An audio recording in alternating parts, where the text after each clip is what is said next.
Welcome back to the Deep Discog Dive. A ton of people have been requesting this one, and I'm so excited to cover it. Today, we're talking about Arson. So I was so pumped to cover Arson after Pitchfork gave it Best New Music and said it was straight fire. And I am realizing at this exact moment what they meant. Between the third-degree burns, second-degree arson charges, and first-degree shame, I need to cool off a bit, simmer down. Talk about a band that doesn't inspire such heated debate. How about the guys who wrote Beverly Hills? Today, we're talking about Weezer. Let's dive in. Can we all just agree that Weezer is the best band of all time? No. Yes! Los Angeles, 1989. A young teen named Rivers Cuomo had just moved from Connecticut with the members of his metal band, Zoom. That band ended almost immediately after arrival, so Rivers was left on his own. He met Patrick Wilson and Matt Sharp, and the three started living and playing together. They went through a handful of other players and band names, including 60 Wrong Sausages, just like that Lady Gaga quote. Rivers dedicated himself to the craft of songwriting. He fell in love with the Beatles, Beach Boys, Velvet Underground, pop artists like Madonna. He even made a whole Run DMC-inspired rap album dedicated to his vegetarian diet. I'm not saying whoever leaks that would be a national hero, but eventually they settled on a fourth member, Jason Cropper, and a name, Weezer. The name was based on Rivers wheezing due to his asthma. More specifically, it came from a nickname Rivers got from his father, who had left when Rivers was about 4 years old. Their first gig under the name was in March of 1992. They closed a show that also featured Keanu Reeves' band on the bill. Rivers was offered a scholarship to UC Berkeley, but he gave an offer to Matt, who had effectively become the band's manager. Either he gets Weezer a record deal within the next year, or Rivers quits and gets an education. In November of 92, the band released The Kitchen Tape, their first proper demo featuring tracks that would appear on future Weezer albums. The tape isn't available in any official capacity, but if you're enough of a sleuth, you can find bootlegs online. The tape got to Todd Sullivan from Geffen Records, who took a liking to the band. And so Weezer signed to Geffen, and Rivers dodged the bullet of higher education for now. The Weezer boys set up shop in Electric Lady Studios in New York City to work on their debut record. While they initially wanted to produce the album themselves, they were convinced by Geffen to bring on Rick Ocasek, frontman for the Cars. The process from there saw Weezer learning to play as a singular unit, whether it was studying barbershop quartets for vocal harmony inspiration, mixing guitars to be as loud as Radiohead's Creep, or even banning reverb. They did what no one else had the strength to do. The sessions weren't a total breeze though. Jason Cropper was fired from the band right after recording, with Rivers re-recording all of his parts. As a super quick replacement, the gang brought in Brian Bell on guitar. And in May 1994, Weezer released their first self-titled album, colloquially known as the Blue Album. This thing is for nerds! What are these songs even? In the Garage is about being by yourself and enjoying the dorky things that make you happy? Surf Wax America is an open love letter to the Beach Boys and the Surfer Creed? Only in Dreams makes asking a girl to dance sound like the most epic thing you can do? Buddy Holly opens with Rivers going, "What's with these homies dissing my girl?" Emphasis matters. This thing is genuinely, unabashedly uncool. And that's what makes it so cool. In between the jammed pearls and pepper chili of their time, Weezer struck gold with a mix of unfeigned emotion, nerdy subject matter, and hooks worthy of a god. Sure, some people dinged them as Pavement ripoffs, but as we'll see later on, the unavoidable passage of time is powerless in the face of Rivers Cuomo. Of course, that's not to say the whole record is lighthearted. When a song is called "The World Has Turned and Left Me Here," you know it's gonna be a little bit sad. Undone, the sweater song, uses the metaphor of an unraveling sweater nestled between spoken word bits of California parties. Fun fact, the people talking in these bits are Matt Sharp, Carl Koch, future webmaster and liaison for the band, and Michael Allen, one of two founders of the Weezer fan club, along with her sister, Carly. And let's not forget Rivers' heart-wrenching ballad about alcoholism, "Wrestle with Jimmy."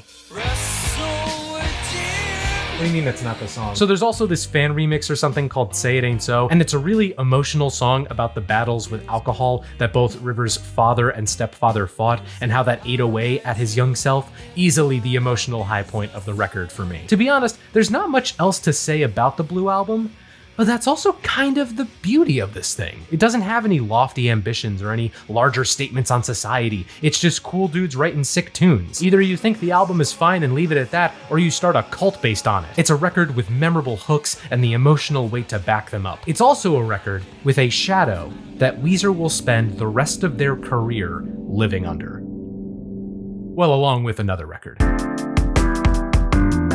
So the Blue Album was a lightning in a bottle success, and everybody was happy about it, except Rivers. The sudden attention on the band began to weigh on him. Plus, the popularity of the Buddy Holly video, directed by a young Spike Jonze, had Rivers concerned that the video was what made people love the song, and not the song itself. Not even contributing a song to the movie Mallrats with Suzanne could fix things, even though that track is great. All of it led Rivers to become more detached from the press and the rest of the band. He had newfound goals of becoming a classical musician, going as far as to come up with a rock opera inspired by non-rock opera Madame Butterfly.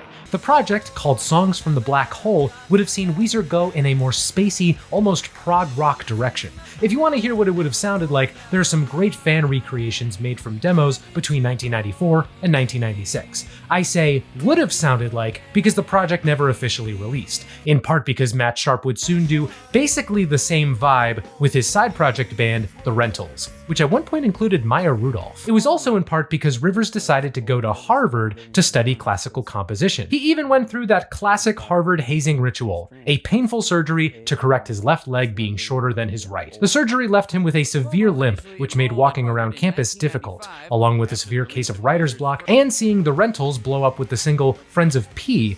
This was a rough time for Rivers. But as time went on, Rivers did get to writing songs and revisiting songs intended for Black Hole to put them in a slightly new context. The band eventually reconvened to record Pinkerton, which released in September 1996. Now, Pinkerton is a very specific kind of album. It's what I like to call a mass exodus album, though some might use the phrase wounded dog album. It's a record that comes from some emotional and/or physical trauma and is a way for the artist to just excise that trauma in the form of music. 808s and Heartbreak, Age of Odds, Skeleton Tree, Pinkerton. The core of Weezer is certainly still here, that concept of the band as a singular unit, but instead of the comparatively clean production of the Blue Album, Pinkerton is abrasive, in large part due to the band producing it themselves. And on many of these songs, the noise works. Power chords feel like they're pummeling you on Get You and Falling For You, guitar lines are less defined motifs and more paths of distortion like on No Other One. I love El Scorcho, it is so weird. The falsetto harmonies, the shaky acoustic guitar melody,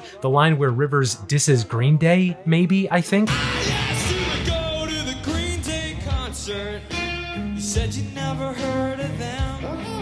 How cool is that? Speaking of lines, let's talk about the lyrics. The intrinsic risk of a mass exodus album is that it requires a great deal of emotional honesty. If it works, you connect with listeners to a degree that may not have been possible otherwise. If it doesn't, you get Robin Thicke's Paula. Pinkerton's lyrics were written during a period of isolation, depression, and frustration over the band's sudden success, and so the songs reflect that. Most of these are love songs, but oftentimes that love is framed as emotionally distant, like on the opener Tired of Sex, unrequited, like on Pink Triangle, where the singer accidentally falls in love with a lesbian, or even abusive, like on Get You. Rivers actually sent a message to the fan club before the album's release, saying that the album delves into the darker parts of his psyche and that he didn't intend to hurt anyone with the lyrics.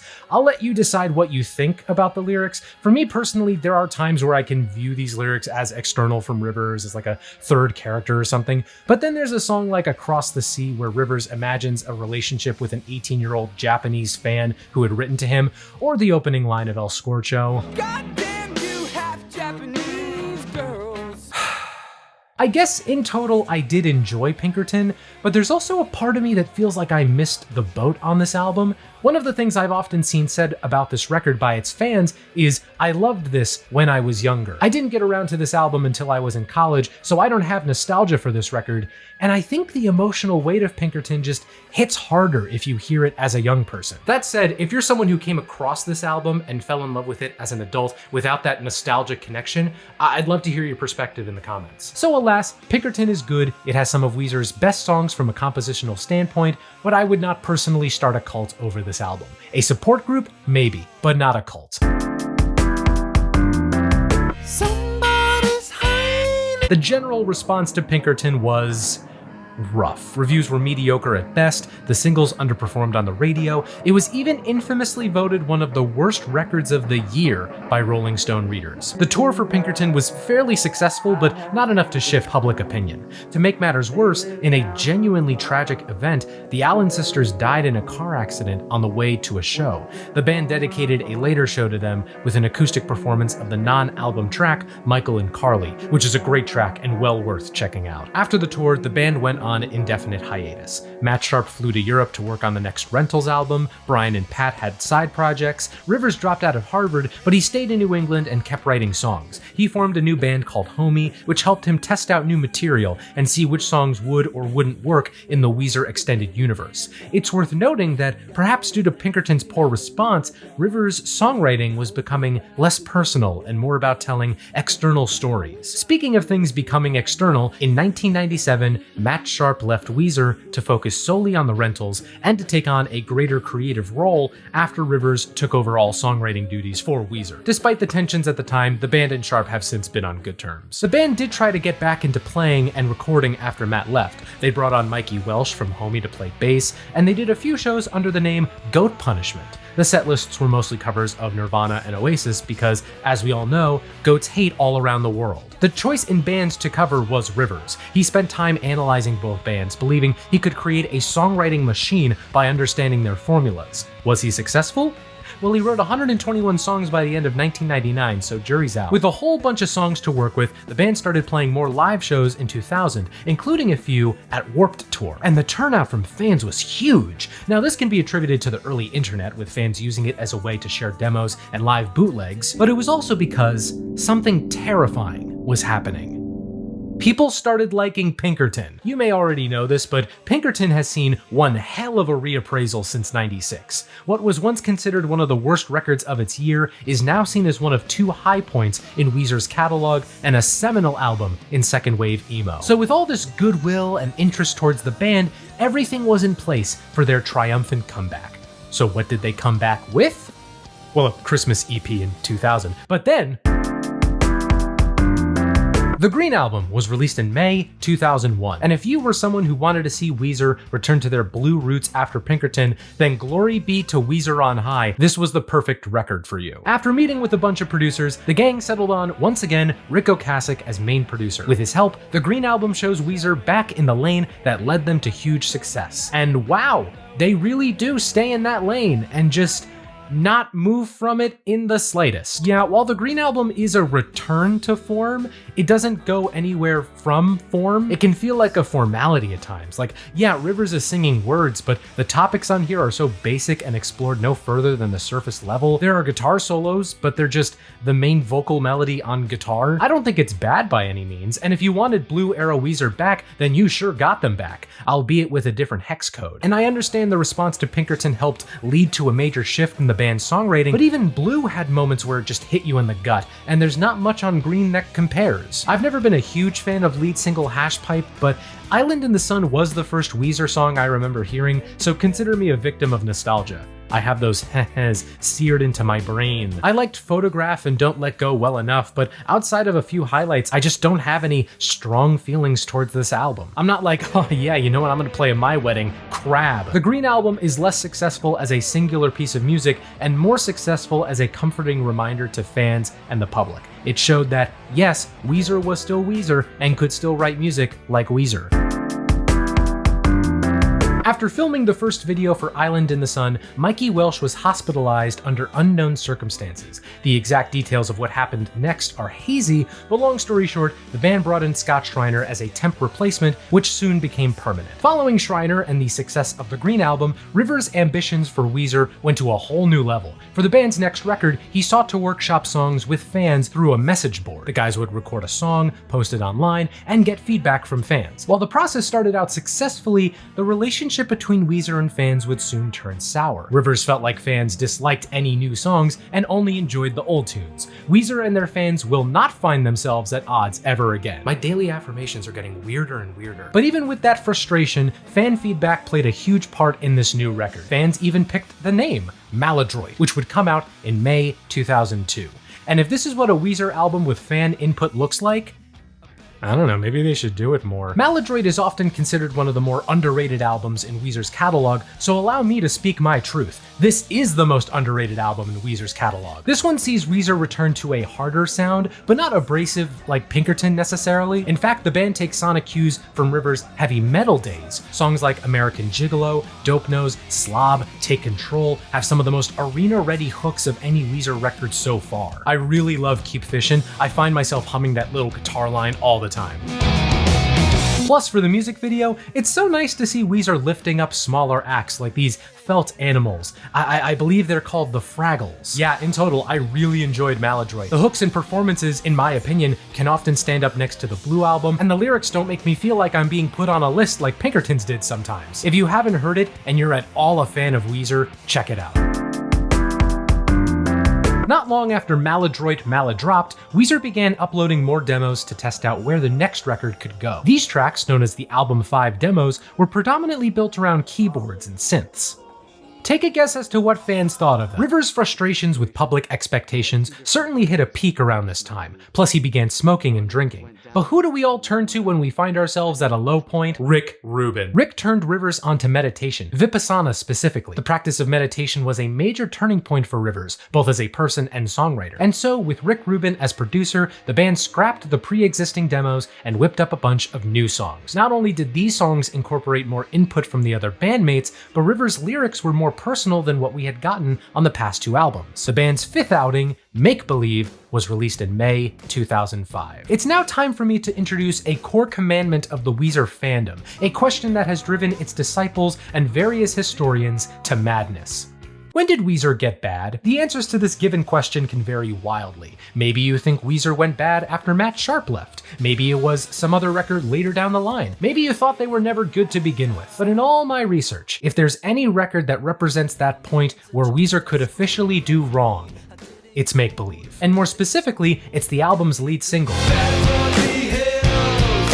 Believe it or not, it took me a few years to realize Weezer were the ones behind Beverly Hills. I refer to that period of ignorance as the greatest time of my life, because this song kinda stinks. I believe Weezer shine in their simplicity, but Beverly Hills is simple to the point of patronizing. It's only 3 chords, but they're played like someone doing their taxes. The vocal melody is one note most of the time. Where I come from isn't all that great. The guitar solo would put you to sleep if not for that wah-wah pedal. And not only do the lyrics come off as cynical, but like the song was written about wanting to live in Beverly Hills and be among the superstars, and they were written by a guy who was living 20 minutes away from the place he said he wanted to be. You could maybe call it satire, and the band has said that it was meant to be tongue-in-cheek, but the final song doesn't feel like satire. It feels like it just is what it wants to satirize. Get a load of this. I just stabbed somebody on the street. But it's okay though, because it was a satire on how you shouldn't stab people on the street. Beverly Hills is not good, and it was their biggest hit since the 90s. The rest of the album is fairly hit or miss. In fact, right after Beverly Hills, we get Perfect Situation, which is one of my favorite Weezer singles of the 2000s. Pardon Me is based on Rivers' Meditation, and I really like the chorus on it.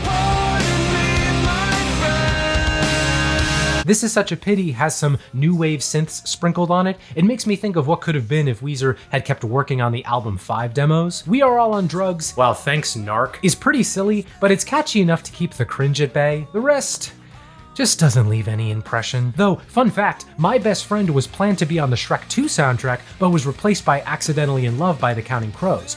Don't worry though, it eventually saw a big screen feature in the end credits of Yogi Bear. In a way, Make Believe laid out the formula that many other Weezer albums would soon follow.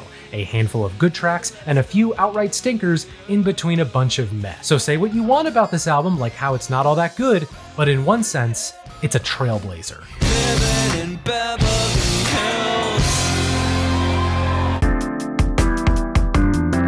Make Believe was definitely received by fans and critics. Most notably was Pitchfork scoring the album a 0.4 out of 10. Of course, this was the Pitchfork of the 2000s. Many of the outlets' reviews from this time were almost gleeful in their negativity. Give that same score to Lord Solar Power, and the Pitchfork office would get the same treatment as My Old Place. Following Make Believe's tour, the band pursued side projects. Pat and Brian working with other bands, Rivers getting both a Harvard degree in English and married. Rivers also released the first installment of the Alone series, compilations of demo recordings for unreleased songs, with a few early glimpses into what would become official Weezer songs. 2 more installments would be released in 2008 and 2011, with a bunch more coming out in late 2020. If you're interested in Rivers' writing process at all, they're worth a casual listen. Anywho, it was during his honeymoon in Japan that he was quoted saying Weezer was done, which makes the next 10 albums pretty awkward. Of course, that quote was squashed, and the band soon got to work on a new album. This new record initially had the band working with Rick Rubin again, though Rubin took a significant backseat this time. The band even said that he, quote, just sort of stopped showing up. To flesh out the track list after Rubin's Irish exit, the band also worked with Jackknife Lee, producer for Snow Patrol, Block Party, and REM's last 2 albums. And in June 2008, the band released the Red Album. God, I can't take it anymore. This is killing me. I've got to get this off my chest. I don't like Opener Troublemaker. I just don't. The chorus hook is fine, but I swear Rivers wrote these lyrics in like 10 minutes.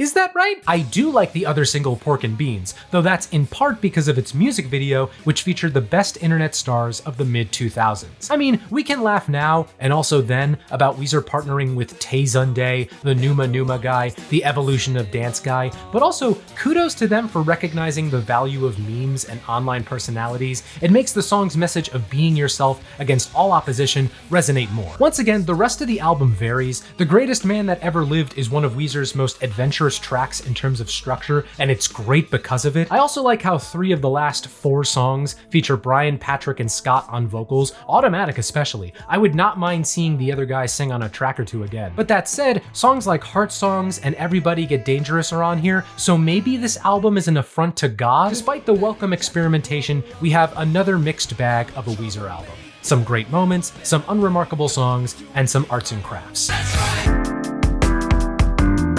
The band once again went in tour in support of Red. Making this tour different was not only its smaller scale, but how the band invited fans to bring instruments and play along. Soon after the tour, reports came out of a new Weezer album produced by Jackknife Lee. Almost 18 months after the Red Album, Weezer released Raditude in November 2009. Without a doubt, this is Weezer's attempt to go pop. For the first time, Weezer brought in outside songwriters like Jermaine Dupri and the guys from All American Rejects. They gave mix duties to engineers like Serban Ghenea and Sean Everett, the guy who worked on 2 of my favorite albums of the past 5 years. Everybody's got to start somewhere. Plus, they added Josh Freese as a new drummer, with Patrick Wilson taking up guitar duties from Rivers, and Rivers being free to be the frontman he always could be. So, how did all of this change pay off? It didn't. Don't let the funny doggo fool you. Raditude stinks. It does start off on its best foot though. Parentheses, if you're wondering if I want you to, end parentheses, I want you to, is solid. Its production is pretty bland, but the melody sticks in your head, and the barbershop quartet in the bridge is a nice callback to the band's roots. I also like the performances they did with Sarah Bareilles.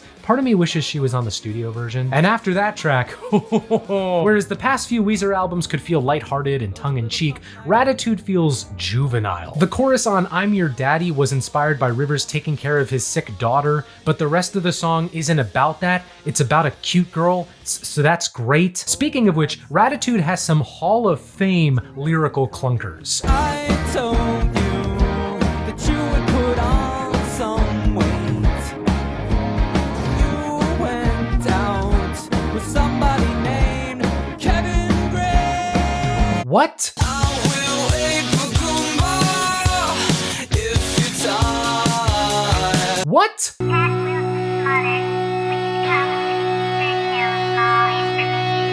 There are some okay tracks on here. I Want You To, like I said before, and Love Is the Answer incorporates elements from Indian music like a sitar fairly well, but even still, there's no depth to any of it, and any song that might have had depth is made painfully shallow in some way. Here's a great example. On the second Alone compilation, there's a song called Can't Stop Partying. With just Rivers and an acoustic guitar, the song comes off as this unsettling cautionary tale about drugs and drinking and the confines of an addiction. That song is on Raditude, and it sounds like this. Yeah, I didn't need subtlety. Who needs that? I wanted dated electropop production and a verse by Lil Wayne. Okay, bitches, Weezer and it's Weezy. Okay, that part is great. That part is great though. In conclusion, Raditude is one of the Weezer albums of all time, and I hope the dog is getting lots of good pets. So for whatever reason, creative differences, new opportunities elsewhere, Raditude not selling well in the slightest, Weezer separated from Geffen after 7 albums. The band did confirm that new music would eventually come out, and soon enough, the band were signed to Epitaph Records. In summer 2010, Weezer started work on Raditude.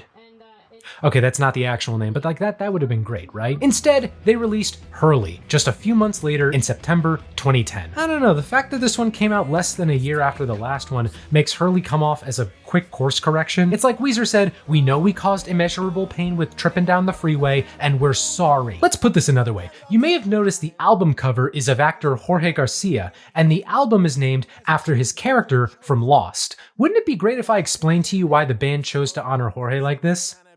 Yeah, it would. Too bad there's no real reason. It comes from a photo Rivers and Jorge took while backstage on Lopez Tonight, which Rivers said had an amazing vibe.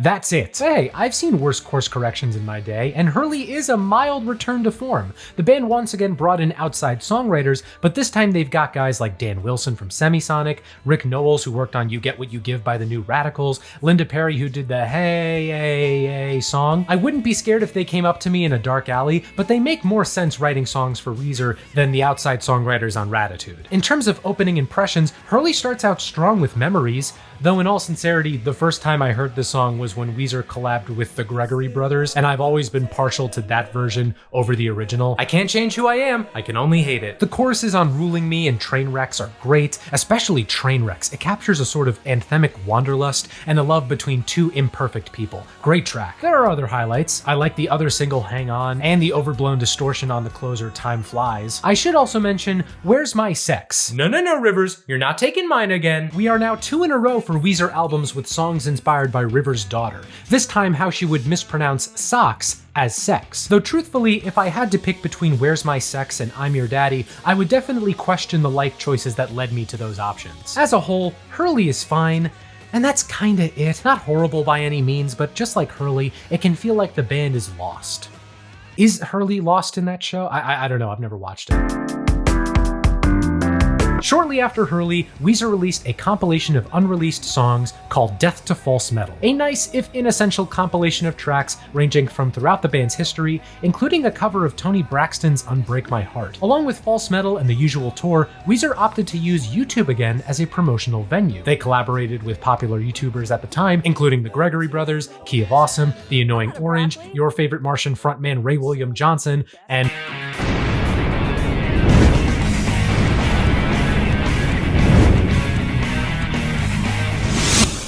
Oh, it's just Weezer. Weezer? Oh my god, it's Weezer! This is getting tiring. I'm tired. You're tired. I miss you.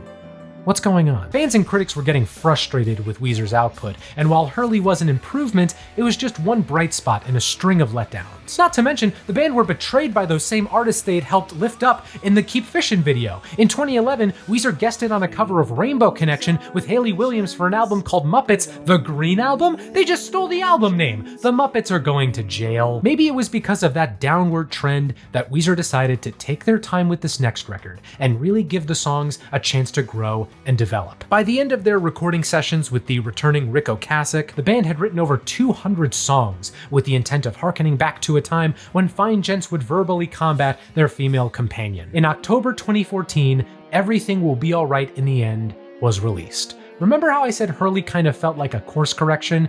Ew Bait is a course correction. Lead single Back to the Shack is basically Weezer saying, sorry for the past 5 to 10 years, guys. Maybe I should play the lead guitar and Pat should play the drums. I like the track well enough, but with it and Eulogy for a Rock Band, I want to say to the band, yeah, I get that you're sorry, but also get on with it. Thankfully, they do get on with it. The album's tracks are split between 3 main themes: women, fans, and father figures. And with a few exceptions, the songwriting and production both call back to 90s Weezer without feeling like they're pandering. Go Away features Best Coast frontwoman Bethany Costantino, and it's a nice change of pace to hear a woman's side of the story on a Weezer song. I've Had It Up to Here has this syncopated groove as Rivers declares his desire to stay true to his artistic self. I'm not a happy meal. It took us 9 albums to confirm that. The British Are Coming is an excellent track about British imperial rule. I don't think there's a metaphor behind it. I think it's just about the British coming. and it's great. But man, the last 5 tracks on here are something else. Cleopatra is my favorite track on the whole album. I love how they fit in the word Cleopatra by adding in an extra beat. You can't control me no more, Cleopatra. Foolish Father is not only catchy, but also has a massive emotional payoff when you think back to the songs he had written about his father figures. And then they drop a children's choir at the end singing the album title? Everything will be alright. In the end. Exquisite. And then to close out, we have the Future Scope trilogy, made up of 3 songs that represent the main lyrical themes. They all work well together, but my favorite is easily Return to Ithaca, which has 5 guitar solos at once. It is utterly triumphant. I can't believe it, but they did it. It took them going back 20 years for inspiration, but Weezer made a genuinely great album.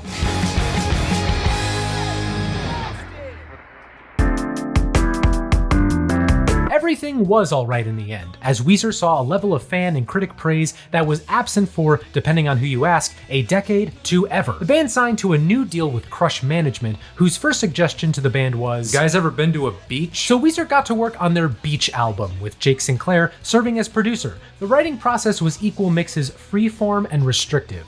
Rivers used stream of consciousness journaling plus spreadsheets to mix and match lyrics to the most effective compositions. Check out the Song Exploder episode he did if you want to learn more about that. But Rivers and Jake were often at odds. Rivers wanted to go more pop, but Jake tried his diggity darndest to make a classic sounding Weezer album. And according to Rivers, he won. Does that mean the White Album, released in April 2016, is bad or a warped perversion of Weezer? No, not at all, it's great. The setting of our story this time is California, the coast, and the lifestyle that comes with it. Some writers have even said that this is a concept record about a boy and girl falling in and out of love. Do You Want to Get High and King of the World have a great mix between classic Weezer production and songwriting and a more modern rock sound? Thank God for Girls whiplashes from cannoli-centered fantasies to parables about a female god creating Adam. And as far as deep cuts go, Girl We Got a Good Thing is top tier Weezer, in part because it's basically their version of Dancing in the Moonlight. Dancing in the moonlight, everybody's feeling warm and bright. It's such a I can't really think of an outright bad song on this one. Plus, the dashes of apology that could weigh down Eelbait are gone here. This is just a power pop album that's lean, mean, with a summer sheen. Highly recommend. Almost immediately after the White Album released, Weezer announced its Complement, a record with a darker tone fittingly titled The Black Album. However, as songwriting progressed and Rivers' Dropbox folder filled up, a different record began formulating, one that would break away from power chords and take inspiration from Spotify's Today's Top Hits playlist and Future. The result was Pacific Daydream, released in October 2017. Okay, imagine this. You know how Rivers wanted to take the White Album in a more pop direction? Pacific Daydream is the album that the White Album was meant to be. It's the same kind of West Coast vibe, though both the production and songwriting do veer into popish territory more often. Most emblematic of this is Feels Like Summer, which sounds like it's from an alternate universe where Weezer was signed to Fueled by Ramen. I like Beach Boys in some part because Weezer was trying to write the exact opposite of a Beach Boys song. I don't think they succeeded, but it's an interesting place to start from when writing a song. Mexican Fender would have fit in just fine on the White Album. Sweet Mary has this really tender melody that I've always been a sucker for. Happy Hour has a great sing-along chorus, and Any Friend of Diane's might be the most underrated closer on any Weezer album. The rest, nothing harsh to my mellow, but if you came up to me asking which beach-themed Weezer album to listen to, my next question would be, are you allergic to white things?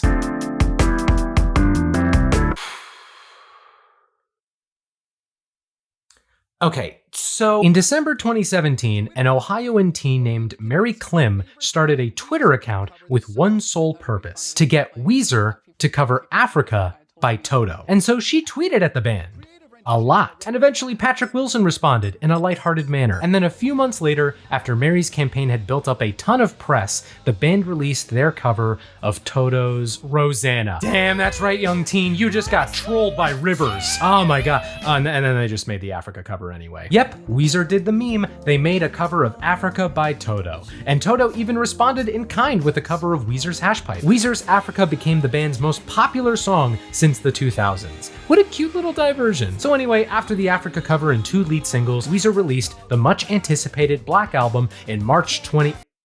I'm sorry, Charlene, what is this? They released the Teal album in January 2019?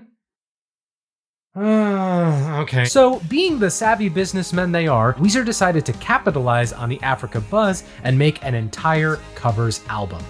And I just don't care about it. Here's a thought experiment for you. Look at this track list.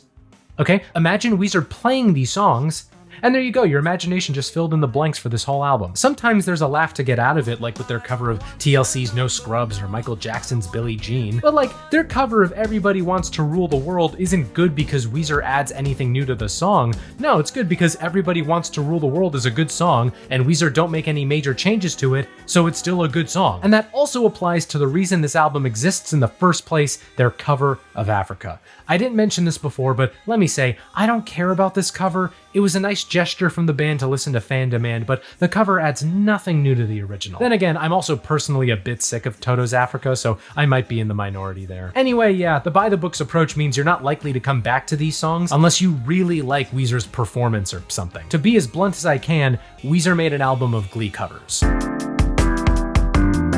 Where was I?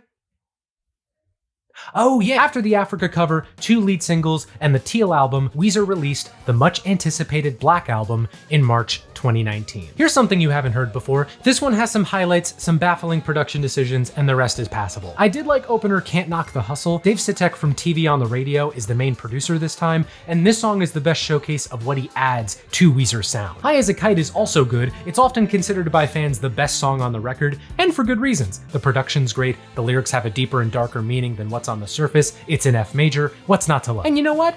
I don't mind living in LA. I've seen a lot of hate for it, and lyrically, it does give me war flashbacks to Raditude, but I like the instrumental well enough. The rest of the album, nothing special. I will say though, the Black album earns its right to exist purely based on the song Byzantine. Not the full song, mind you, it's Weezer's take on yacht rock or whatever. I mean the first lines of the song where Rivers takes shots at Neil Young over audio fidelity. This is how his songs are supposed to be heard. No more lectures on fidelity. This is the funniest thing Rivers has ever said.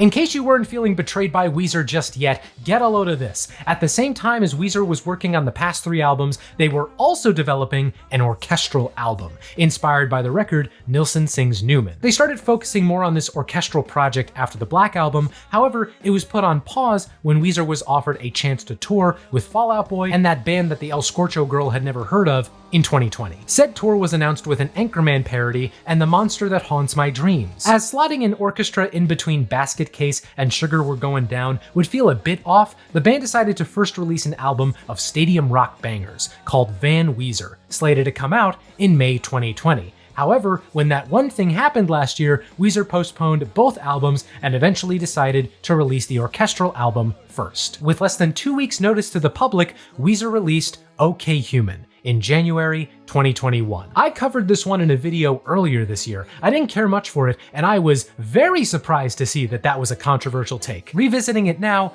I'll say this. I think I get it more. Over 20 years ago, Rivers was studying classical composition at Harvard, and OK Human gives him the chance to finally show people, yes, he did go to Harvard. The orchestral arrangements are full and lush, and believe it or not, they don't clash at all with Weezer's usual melodies. Plus, there's an intimacy displayed here that hasn't been on a Weezer record in ages. Grapes of Wrath is about Rivers' love of books, complete with an audible name drop? That's right, Rivers is basically a YouTuber. Playing My Piano is a lovely piece about the simple joy of music making. Numbers is about not being brought down artistically by social media metrics, and songs like Screens and Here Comes the Rain could have passed as Blue Album B-sides were it not for the orchestra and the Blackpink reference on the former. I guess my biggest hang-up with this album is some of the lyrics. I like when Weezer embody not childhood or ignorance, but a more optimistic worldview, and some of these songs can feel really dour. Now, granted, the band made this album during a global pandemic, so they have one hell of a good excuse to be feeling down. But on All My Favorite Songs, for example, the world weariness makes me feel like I'm listening to AJR 20 years in the future. Wow, their collab makes way more sense now. In total though, I'm glad I revisited this one. It's a great example of how Weezer can evolve and experiment without coming off as cringy or cynical.